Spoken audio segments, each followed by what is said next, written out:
ملک الموت۔ ملک الموت۔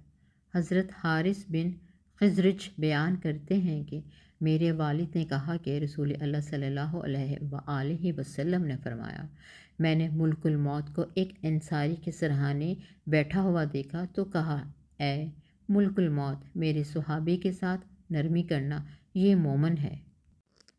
ملک الموت نے عرض کیا کہ آپ خوش ہیں؟ اپنی آنکھیں ٹھنڈی رکھیں کیونکہ میں ہر مومن کے ساتھ نرمی کرتا ہوں۔ اے اللہ کے رسول صلی اللہ علیہ وآلہ وسلم، آپ یقین رکھیں جب میں ابن آدم کی روح قبض کرتا ہوں اور اس کے گھر والوں میں سے کوئی چیخ کر روتا ہے تو اس کی روح لے کے کھڑا ہو جاتا ہوں اور سوچتا ہوں کہ یہ کیوں رو رہا ہے۔ اللہ کی قسم، ہم نے اس پر کوئی ظلم نہیں کیا، نہ ہی وقت سے پہلے اس کی روح قبض کی۔ اگر یہ اللہ کی تقدیر پہ صبر کرے تو ان کو اجر ملے گا، اور اگر یہ چیخ و پکار اور ولولہ کریں گے تو گنہگار ہوں گے۔ ہمیں تو آپ کی طرف بار بار آنا ہے، سو آپ احتیاط کریں۔